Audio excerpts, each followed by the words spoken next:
The Bosnian Uprising, also known as Great Bosnian Uprising, was a revolt of Bosniak ayans, landlords, against the Ottoman Empire.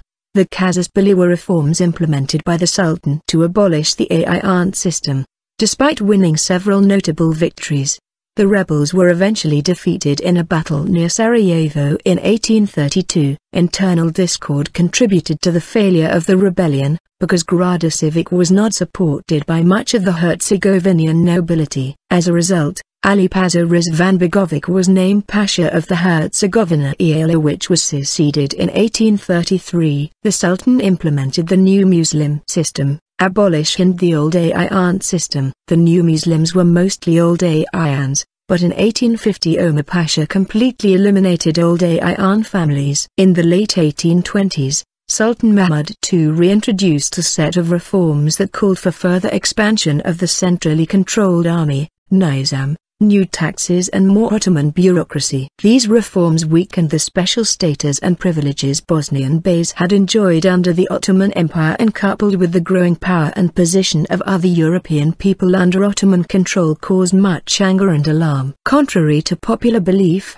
however, the future leader of the autonomy movement, Husein Gradaščević, then just a local official, was not greatly opposed to these reforms. In 1826, when the Sultan issued a decree abolishing the janissaries in Bosnia, Gradaščević's immediate reaction was not unlike that of the rest of the Bosnian aristocracy.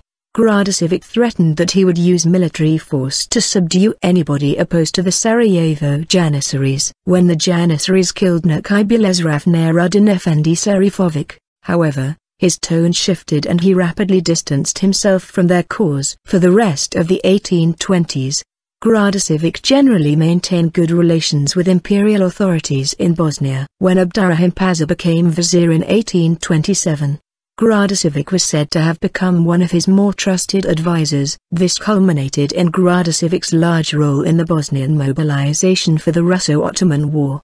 Citation needed. Following a riot in the Sarajevo camp during these preparations, Gradaščević even provided shelter for the ousted Abdurrahim Pasha in Gradačak before assisting him in his escape from the country. Gradaščević was also relatively loyal to Abdurrahim's successor, Namak Pasha, reinforcing Ottoman garrisons in Sabak upon his orders. The turning point for Gradaščević came with the end of the Russo-Ottoman War of 1828–1829 and the Treaty of Adrianople on 14 September 1829. According to the provisions of the treaty and a subsequent Hatay Sharif, the Ottoman Empire granted suzerainty to Serbia as a result of the Serbian Revolution. In a move that outraged Bosniaks and launched numerous protests, newly autonomous Serbia was also given 6 districts, Bosnian Nahidas, that had traditionally belonged to Bosnia. Following this move, seen as the confiscation of historically Bosnian land, citation needed, the Bosnian autonomy movement was born.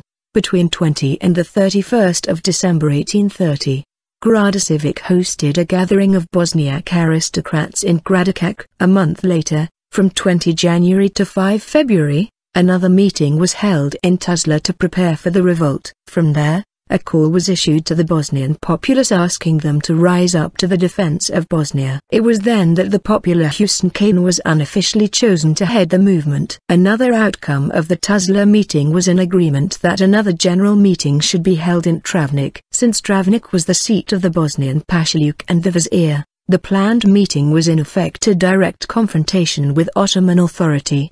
Gradaščević thus asked all involved to help assemble an army beforehand. On 29 March 1831, Gradaščević set out towards Travnik with some 4,000 men. Upon hearing word of the oncoming force, Namak Pasha is said to have gone to the Travnik fort and called the Sulejman Pasha brothers to his aid. When the rebel army arrived in Travnik, they fired several warning shots at the castle, warning the vizier that they were prepared for a military encounter. Meanwhile, Gradaščević sent a detachment of his forces, under the command of Memisaga of Srebrenica, to meet Sulejman Pasha's reinforcements. The two sides met at Pirot, on the outskirts of Travnik, on 7 April. There, Memisaga defeated the Sulejman Pasha brothers and their 2,000-man army, forcing them to retreat and destroying the possessions of the Sultan Pasha family. On 21 May, Namak Pasha fled to Stulak following a short siege. Soon afterwards,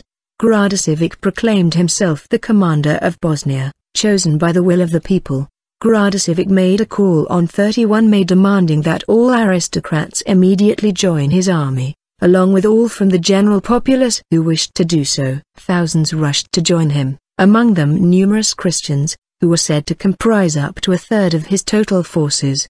Gradašević split his army in two, leaving one part of it in Zvornik to defend against a possible Serbian incursion. With the bulk of the troops he set out towards Kosovo to meet the Grand Vizier, who had been sent with a large army to quell the rebellion. Along the way, he took the cities of Bek and Pristina, where he set up his main camp. The encounter with Grand Vizier Mehmed Rashid Pasha happened on 18 July near Stiml. Although both armies were of roughly equal size, the Grand Vizier's troops had superior arms. Gradašević sent a part of his army under the command of Ali Beg Fadahik ahead to meet Rashid Pasha's forces. Following a small skirmish, Fadahik feigned a retreat. Thinking that victory was within reach, the Grand Vizier foolishly sent his cavalry and artillery into forested terrain. Gradašević immediately took advantage of this tactical error and executed a punishing counterattack with the bulk of his forces, almost completely annihilating the Ottoman forces. Rashid Pasha himself was injured and barely escaped with his life. Following claims from the Grand Vizier that the Sultan would meet all Bosniak demands if the rebel army would return to Bosnia, citation needed, Gradašević and his army turned back home. On 10 August a meeting of all major figures in the movement for autonomy was held in Pristina. At this meeting it was decided that Gradašević should be declared Vizier of Bosnia. Although Gradašević refused at first, those around him insisted and he eventually accepted the honor. His new status was made official during an all-Bosnian Congress held in Sarajevo on September 12. In front of the Emperor's Mosque, those present swore on the Quran to be loyal to Gradašević and declared that, despite potential failure and death, there would be no turning back. At this point, Gradašević was not only the supreme military commander, but Bosnia's leading civilian authority as well. He established a court around him, and after initially making himself at home in Sarajevo, he moved the center of Bosnian politics to Travnik, making it the de facto capital of the rebel state. In Travnik, he established a divan, a Bosnian Congress, which together with him made up the Bosnian government.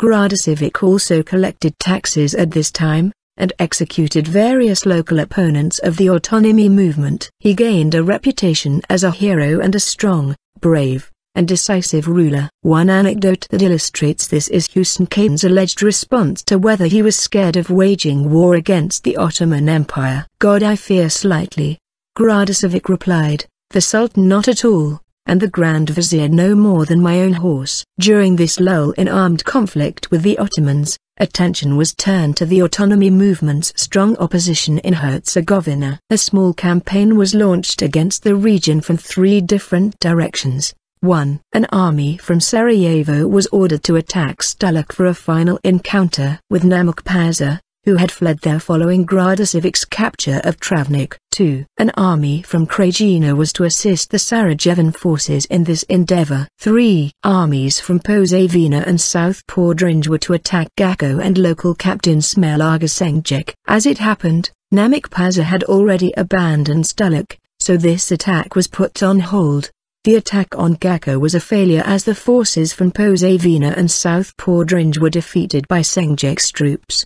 There was one success, however. In October, an army Gradašević had deployed under the command of Ahmed Beg Rizvanbegović had taken over Trebinje from Rizvanbegović's loyalist cousins and other supporters of the Stulak opposition. A Bosnian delegation reached the Grand Vizier's camp in Skopje in November of that year. The Grand Vizier promised this delegation that he would insist to the Sultan that he accept the Bosniak demands and appoint Gradašević as the official vizier of an autonomous Bosnia. His true intentions, however, were manifested by early December when he attacked Bosnian units stationed on the outskirts of Novi Pazar. Yet again, the rebel army handed a defeat to the imperial forces. Due to a particularly strong winter though, the Bosnian troops were forced to return home. Meanwhile in Bosnia, Gradaščević decided to carry on his campaign in Herzegovina despite the unfavorable climate. The captain of Livno, Ibrahim Beg Fidris, was ordered to launch a final attack against the local captains and to thus end all domestic opposition to the autonomy movement. To achieve this, Fidris first attacked Ljubuski and the local captain Sulejman Beg. In a significant victory, Fidris defeated Sulejman Beg and secured the whole of Herzegovina except Stulac in the process. Unfortunately, the segment of the army that laid siege to Stulac itself met with failure in early March of the next year. Receiving information that the Bosnian ranks were depleted due to the winter, the captain of Stulac Ali-paša Rizvanbegović broke the siege, counterattacking the rebels and dispersing their forces. A force had already been sent towards Stulac from Sarajevo, under the command of Mujargas Latar, but it was ordered back by Gradaščević on March 16 after he received news of a major offensive on Bosnia being planned by the Grand Vizier. The Ottoman campaign began in early February. The Grand Vizier sent two armies, one from Vučićin and one from Škoda. Both armies headed towards Sarajevo, and Gradaščević sent an army of around 10,000 men to meet them. When the Vizier's troops succeeded in crossing the Drina, Gradaščević ordered 6,000 men under Ali-paša Rizvanbegović to meet them in Ragatica while units stationed in Visegrad were to head to Pale on the outskirts or Sarajevo. The encounter between the two sides finally happened on the Glasenac plains to the east of Sarajevo, near Sokolac, at the end of May. The Bosnian army was led by Gradaščević himself, while the Ottoman troops were under the command of Kara Mahmud Hamdi Pasha, the new imperially recognized vizier of Bosnia. In this first encounter, Gradaščević was forced to retreat to Pale. The fighting continued in Pale, and Gradaščević was once again forced to retreat, this time to Sarajevo. There, a council of captains decided that the fight would continue. Defeat at Battle of Stup. The final battle was played out on 4 June at Stup, a small locality on the road between Sarajevo and Ilidza. After a long, intense battle, it seemed Gradaščević had once again defeated the Sultan's army. Near the very end, however, Herzegovinian troops under the command of Ali-paša Rizvanbegović and Smail Agasenjic broke through defenses Gradaščević had set up on his flank and joined the fighting. Overwhelmed by the unexpected attack from behind, the rebel army was forced to retreat into the city of Sarajevo itself. It was decided that further military resistance would be futile. Gradaščević fled to Gradičak as the imperial army entered the city on 5 June and prepared to march on Travnik. Upon realizing the difficulties that his home and family would experience if he stayed there, Gradaščević decided to leave Gradičak and continue on to Austrian lands instead.